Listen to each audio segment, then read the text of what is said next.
Every price you pay at the gas station, every product you buy, every financial crisis your country has ever faced, there's one invisible system behind all of it, and most people will go their entire lives without ever knowing it exists. That system is called the petrodollar, and right now, for the first time in 50 years, it is cracking. If you've ever wondered why the US dollar stays powerful even when America is drowning in debt, stay with me, because what I'm about to show you will permanently change the way you see money, oil, and global power. If this is the kind of financial intelligence your school never taught you, drop a comment below. I want to know what you wish you'd learned earlier. And share this with someone who thinks they understand how money really works. Here's where it all begins.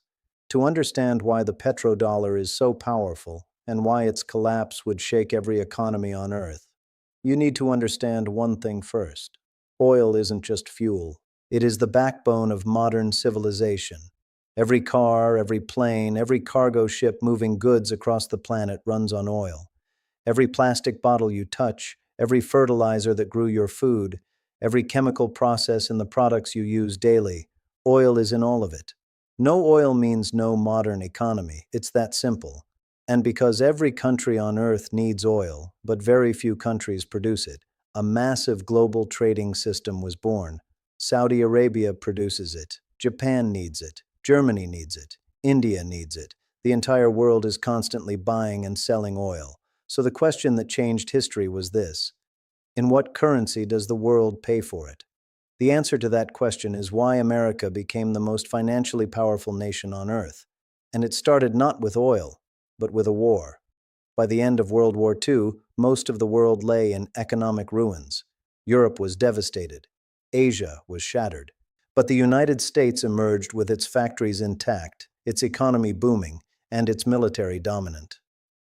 In 1944, world leaders gathered in Bretton Woods, New Hampshire, and made a decision that would shape the next century. They agreed that the US dollar would become the world's reserve currency, the foundation of global trade.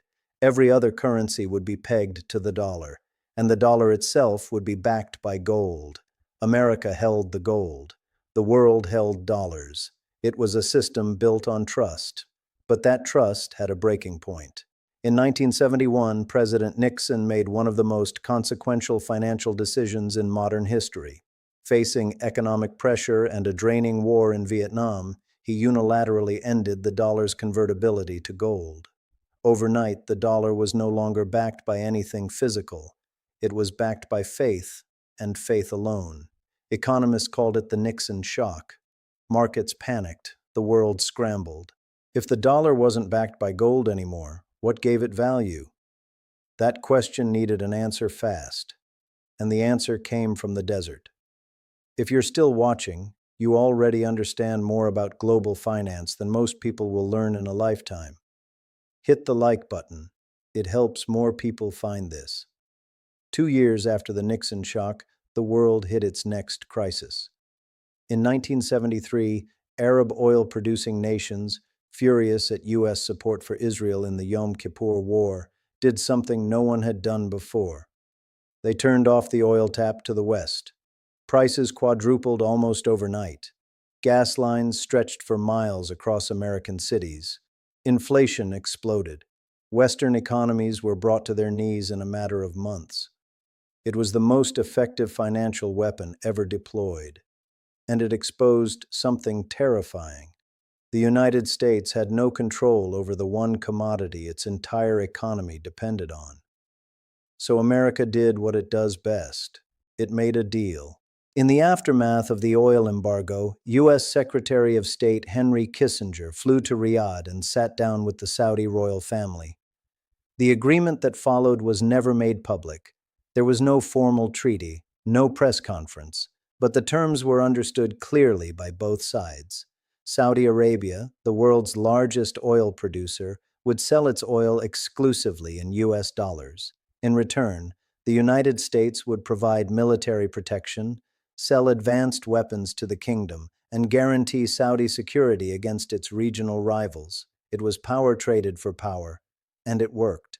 Within years, every major oil-producing nation had adopted the same model. OPEC, The cartel controlling most of the world's oil supply priced everything in dollars, and in doing so, they handed the United States something no military victory could have ever achieved. They made the dollar indispensable to every economy on Earth.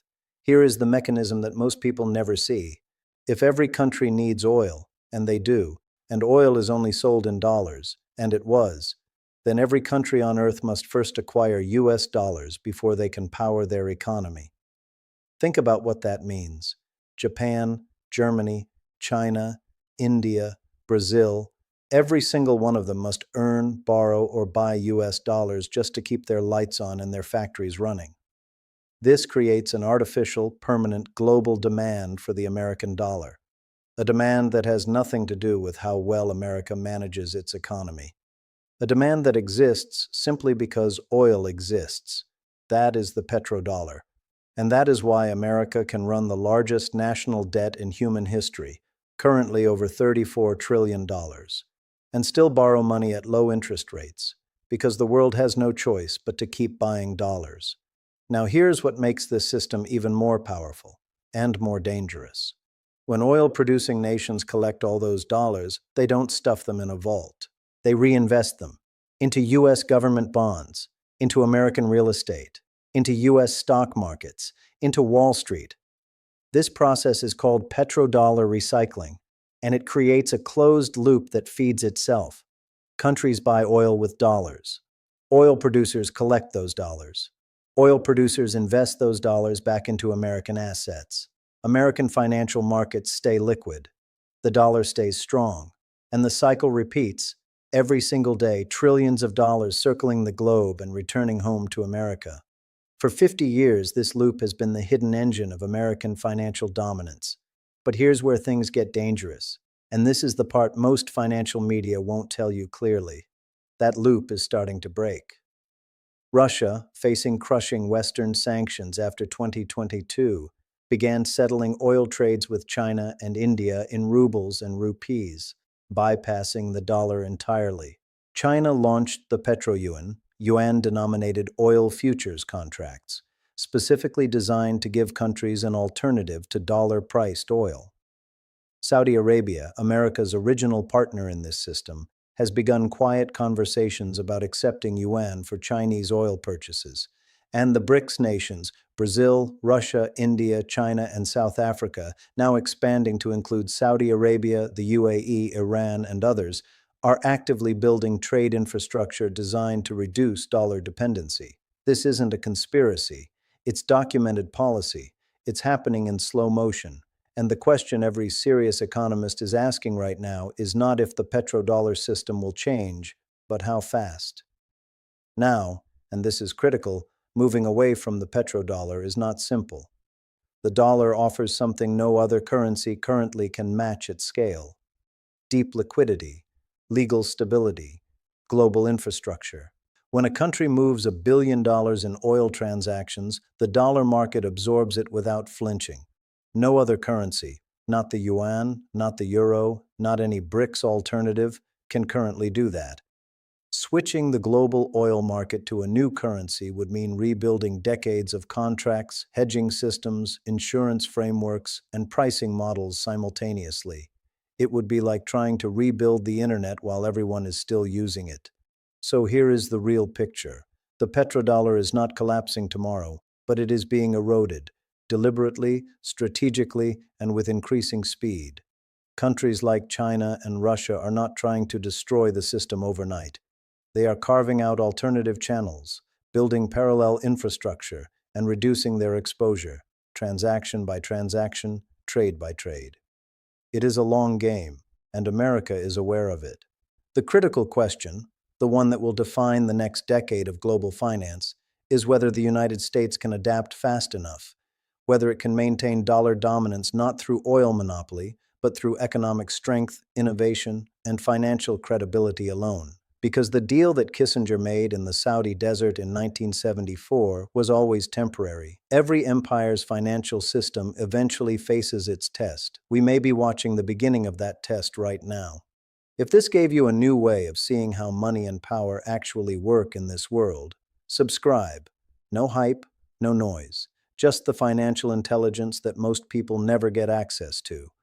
And if you want to understand the next piece of this puzzle, how China is using the gold market to systematically weaken the dollar's global grip, and why gold prices are surging to levels not seen in decades, that breakdown is waiting for you right now.